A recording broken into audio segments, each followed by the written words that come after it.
మన ఊరు live updates స్వాగతం.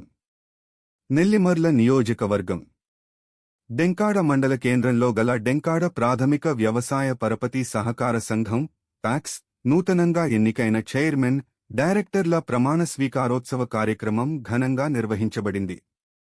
ఈ కార్యక్రమానికి మాజీ మంత్రివర్యులు శ్రీ పతివాడ నారాయణస్వామి నాయుడు గారు మరియు AP Markfed chairman Nellimarla TDP incharge Shri Karrothu Bangarraju గారు ముఖ్య అతిథులుగా హాజరయ్యారు.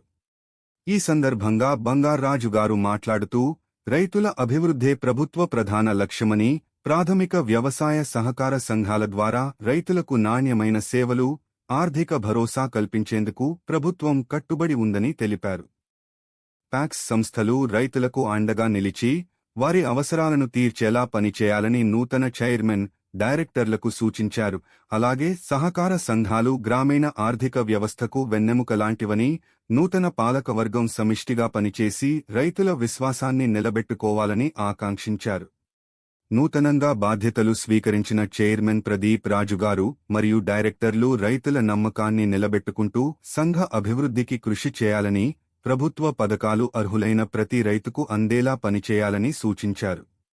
ఈ కార్యక్రమంలో రాష్ట్ర కార్యనిర్వాహక కార్యదర్శి మహంతి చిన్ననాయుడు గారు, మాజీ పార్లమెంట్ పార్టీ ప్రధాన కార్యదర్శి ఐవీపీ రాజుగారు, మాజీ జడ్పీటీసీ పతివాడ అప్పలనారాయణ గారు, పూసపాటరేగ, భోగాపురం మండల పార్టీ అధ్యక్షులు మహంతి శంకర్రావు గారు, కర్రోతు సత్యనారాయణ గారు, టౌన్ పార్టీ అధ్యక్షుడు లెంక అప్పలనాయుడు గారు, రాష్ట్ర కార్యదర్శి పతివాడ తమ్మునాయుడు గారు, మాజీ ఎంసీ చైర్మన్ దంతులూరి సూర్యనారాయణ రాజుగారు, మాజీ జడ్పీటీసీ కంది సూర్యనారాయణ గారు, రాష్ట్ర తెలుగు యువత అధికార ప్రతినిధి పతివాడ విద్యాసాగర్ నాయుడు గారు, మహిళా అధ్యక్షురాలు చిల్ల పద్మగారు, రాష్ట్ర కార్పొరేషన్ డైరెక్టర్లు చీకటి సుహాసిని గారు, పిల్లా సూరిబాబు గారు మరియు తదితర నాయకులు, కార్యకర్తలు, సహకార సంఘ సభ్యులు, రైతులు పెద్ద సంఖ్యలో పాల్గొని నూతన పాలకవర్గానికి శుభాకాంక్షలు తెలిపారు.